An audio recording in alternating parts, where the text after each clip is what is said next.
Hello दोस्तों, आपका बंधु क्लासेस में स्वागत है।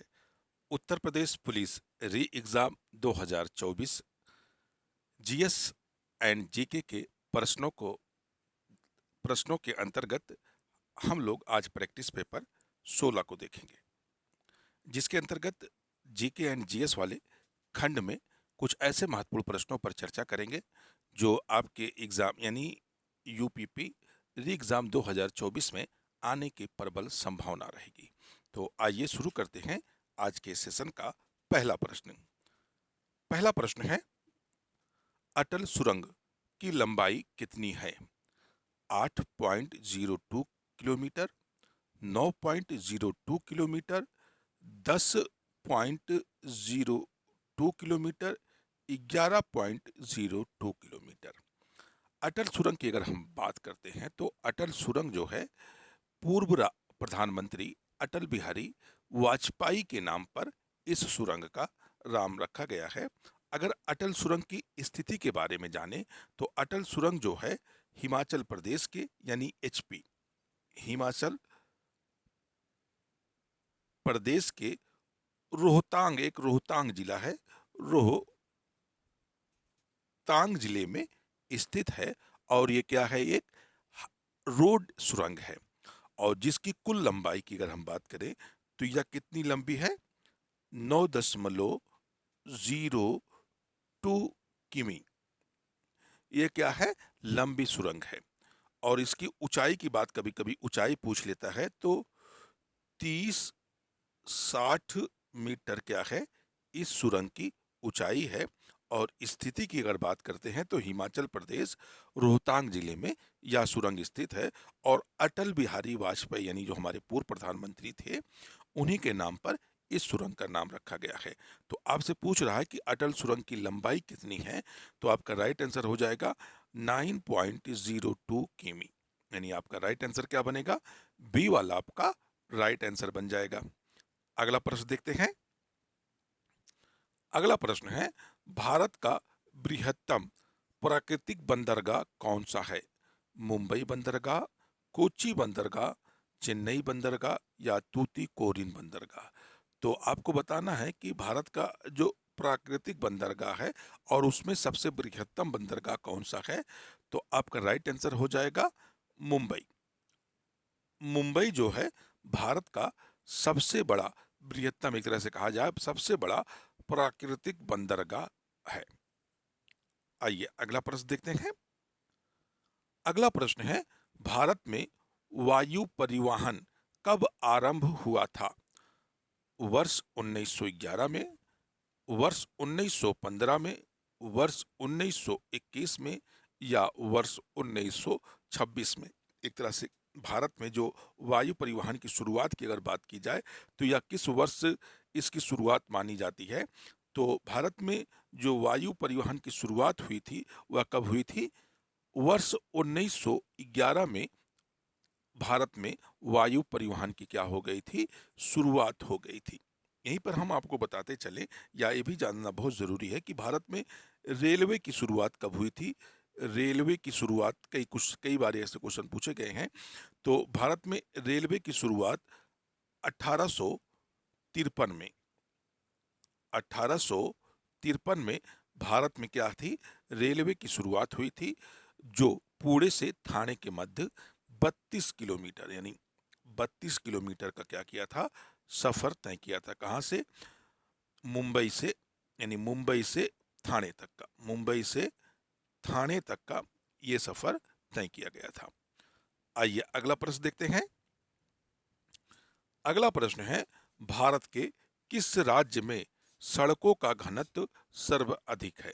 पंजाब में, हरियाणा में, केरल में या गुजरात में? तो सड़कों के घनत्व की अगर बात की जाए तो जो सड़कों का घनत्व है वह किस राज्य में सर्वाधिक पाया जाएगा? अगर इन चारों राज्यों की हम अगर बात करते हैं तो केरल जो है, केरल में सर्वाधिक सड़कों का घनत्व पाया जाता है। आइए अगला प्रश्न देखते हैं। अगला प्रश्न है, भारत के किस राज्य शहर में स्वामी विवेकानंद हवाई अड्डा स्थित है? कन्याकुमारी, रायपुर, रांची या दुर्गापुर। तो भारत के किस शहर में स्वामी विवेकानंद अंतर्राष्ट्रीय हवाई अड्डा स्थित है, यही आपको बताना है। तो यह किस शहर में स्थित है, तो रायपुर राजस्थान, यानी रायपुर छत्तीसगढ़, यानी कहाँ पर यह स्थित है स्वामी विवेकानंद अंतर्राष्ट्रीय हवाई अड्डा, तो रायपुर छत्तीसगढ़ में यह अंतर्राष्ट्रीय हवाई अड्डा हमें कहाँ मिल जाएगा, रायपुर, छत्तीसगढ़ के रायपुर में। आइए अगला प्रश्न देखते हैं। अगला प्रश्न है, भारत की पहली सेमी हाई स्पीड वंदे ट्रेन, स्पीड ट्रेन यानी वंदे भारत, कौन सी ट्रेन है, थोड़ा सा मिस्टेक, वंदे भारत चलती है वाराणसी से नई दिल्ली के मध्य, नई दिल्ली से मुंबई के मध्य, नई दिल्ली से मुंबई के मध्य, लखनऊ से दिल्ली से लखनऊ के मध्य। तो भारत की पहली जो सेमी हाई स्पीड ट्रेन थी वह किन दो स्टेशनों के मध्य चलाई गई थी, तो आपका राइट आंसर बन जाएगा वाराणसी से नई दिल्ली के मध्य। आपका आंसर बन जाएगा ए वाला राइट आंसर। अगला प्रश्न देखते हैं। अगला प्रश्न है, जवाहरलाल नेहरू बंदरगाह किस राज्य में स्थित है, केरल, महाराष्ट्र, आंध्र प्रदेश या पश्चिमी बंगाल। तो जवाहरलाल नेहरू बंदरगाह की अगर बात की जाए तो जवाहरलाल नेहरू बंदरगाह जो है मुंबई के जो ओवरलोडिंग थी, एक तरह से कहा जाए भार वाहन को कम करने के लिए मुंबई के दक्षिण में इस बंदरगाह का क्या किया गया था, डेवलपमेंट किया गया था। एक तरह से कहा जाए यह बंदरगाह क्या था, एक कृत्रिम बंदरगाह है और जो मुंबई के भार वाहन को कम करने के लिए डेवलप किया गया था। लेकिन यहाँ आपसे राज्य पूछ रहा है तो राज्य कौन सा हो जाएगा, महाराष्ट्र हो जाएगा। यानी आपका राइट आंसर क्या होगा, बी वाला आपका राइट आंसर होगा। अगला प्रश्न देखते हैं। अगला प्रश्न है, दीनदयाल बंदरगाह कहाँ अवस्थित है, केरल, गुजरात, महाराष्ट्र या गोवा। तो दीनदयाल बंदरगाह की अगर बात की जाए तो यह कच्छ की खाड़ी में स्थित एक प्राकृतिक बंदरगाह है और आपसे इसमें राज्य दिया हुआ है तो कौन सा हो जाएगा, कच्छ की खाड़ी किस राज्य में पड़ती है, तो गुजरात में। यानी आपका राइट आंसर क्या बन जाएगा, गुजरात, बी वाला आपका राइट आंसर होगा। अगला प्रश्न देखते हैं। अगला प्रश्न है, निम्नलिखित में से भारत का सबसे बड़ा कंटेनर पोर्ट कौन सा है, Ennore port, Jawaharlal Nehru port, Chhatrapati Shivaji port या पारादीप पोर्ट। तो भारत का सबसे बड़ा कंटेनर पोर्ट की बात कर रहा है तो कौन सा भारत का सबसे बड़ा कंटेनर पोर्ट है, तो आपका राइट आंसर क्या बन जाएगा, जवाहरलाल नेहरू पोर्ट, यही आपका राइट आंसर होगा। यानी आपका राइट आंसर बी वाला आपका राइट आंसर होगा। अगला प्रश्न देखते हैं। अगला प्रश्न है, निम्नलिखित बंदरगाहों पर विचार कीजिए, चेन्नई, मछलीपट्टनम, नागापट्टिनम या तूतीकोरिन। इन बंदरगाहों का उत्तर से दक्षिण की ओर सही क्रम लगाना है आपको। तो अगर हम बात करें सबसे उत्तर में कौन सा बंदरगाह पड़ेगा, तो सबसे उत्तर में सबसे कौन सा होगा, मछलीपट्टनम। यानी जो मछलीपट्टनम है ये क्या है, सबसे उत्तर में पड़ेगा, यही आंध्र प्रदेश में स्थित है। उसके बाद देखेंगे तो चेन्नई, चेन्नई जो होगा ये हमारे दूसरे नंबर पे आ जाएगा। उसके बाद नागापट्टिनम, यानी ये तीसरा जो तीसरे ही पी रहेगा। और चौथा जो है तूतीकोरिन जो केरल इसके तमिलनाडु के सबसे दक्षिण में स्थित है। तो आपका राइट आंसर क्या हो जाएगा, बी वाला हो जाएगा, यानी 2 1 3 4। आइए अगला प्रश्न देखते हैं। अगला प्रश्न है, भारत के निम्नलिखित बंदरगाहों में कौन सा एक खुला सागरी बंदरगाह है, हल्दिया बंदरगाह, मुंबई बंदरगाह, चेन्नई बंदरगाह या विशाखापत्तनम बंदरगाह।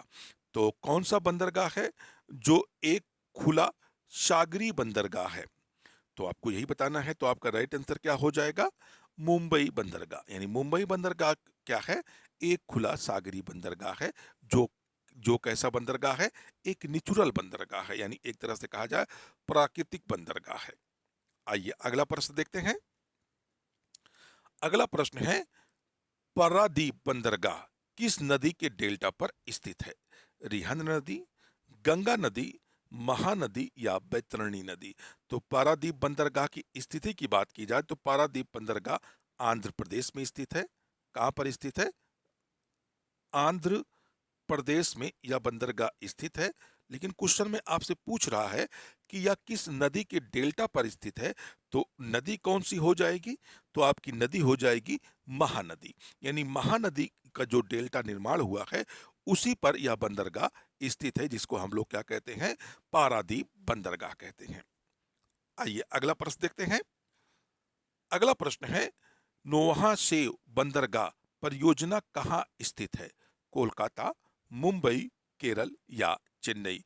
तो नोहा शेव बंदरगाह परियोजना जो भारत की एक पहली कंप्यूटराइज परियोजना थी, और यह कहाँ पर स्थित है? एक तरह से कहा जाए या किस शहर में स्थित है, तो यह हो जाएगी मुंबई शहर में स्थित है। आइए अगला प्रश्न देखते हैं। अगला प्रश्न है, कोलकाता किस प्रकार का बंदरगाह है? नौसैनिक बंदरगाह, कृत्रिम बंदरगाह, प्राकृतिक बंदरगाह या नदी बंदरगाह? तो कोलकाता की अगर बात की जाए या किस प्रकार का इसकी या नेचुरल इसकी जो बनावट है या किस प्रकार की है, तो यह एक नदीय बंदरगाह है। क्योंकि यह नदी पर स्थित बंदरगाह है, इसलिए इसे हम लोग क्या कहते हैं? नदी बंदरगाह। कोलकाता किसका उदाहरण है? तो नदी बंदरगाह का उदाहरण है। अगला प्रश्न देखते हैं, और आज का अंतिम प्रश्न होगा, किस बंदरगाह को भारत का प्रवेश द्वार कहा जाता है? मुंबई को, कंडाला को, कोच्चि को या चेन्नई को? तो भारत का प्रवेश द्वार किस बंदरगाह को कहा जाता है, यही क्वेश्चन आपको बताना है। तो आपका राइट आंसर इसमें क्या बन जाएगा? मुंबई हो जाएगा।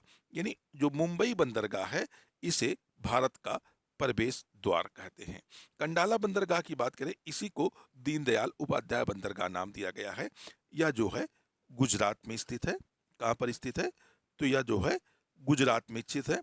अगर कोच्चि बंदरगाह की बात करें तो कोच्चि बंदरगाह कहाँ पर स्थित है? केरल में स्थित है। और चेन्नई बंदरगाह की बात करें तो चेन्नई बंदरगाह कहाँ स्थित है? तमिलनाडु में स्थित है। यानी तमिलनाडु में स्थित है। यह भारत का सबसे बड़ा कृत्रिम बंदरगाह कहलाता है। तो दोस्तों, अगर आपको वीडियो अच्छा लग रहा हो तो वीडियो को लाइक और शेयर करिएगा, और चैनल पर अगर नए जुड़े हो तो चैनल को सब्सक्राइब कर लीजिएगा। बेल आइकन का बटन जरूर प्रेस करिएगा, क्योंकि हम लोगों का जो टारगेट है, जो यूपीपी में जीके के यानी जीके और जीएस के 37 क्वेश्चन पूछे जाते हैं, उनमें से क्या है, हम लोगों का जो टारगेट सेट कर रहे हैं हम लोग, यानी टारगेट बना रहे हैं, वह कितने करने का? 30+ करने का। यानी इस बार अगर कोई भी बच्चा जीके और जीएस में 30+ करना चाहता है तो इस प्रैक्टिस पेपर को डेली बेस पर, जो डेली 10 बजे आपके लिए होता है, तो डेली 10 बजे इसे जरूर देखिए। अगर आप अपने जीएस और जीएस और जीके प्रश्नों को क्या करना चाहते हैं? मजबूत करना चाहते हैं, और यूपीपी री एग्जाम में 30 यानी 30+ स्कोर करना चाहते हैं, तो आप जरूर इस प्रैक्टिस पेपर से जुड़ें और अपने दोस्तों को भी शेयर करें, जानो उनको भी इसका लाभ मिलता रहे। तो फिर दोस्तों, फिर मिलते हैं कल 10 बजे इसी टाइम इसी वक्त। जब तक के लिए धन्यवाद। जय हिंद दोस्तों।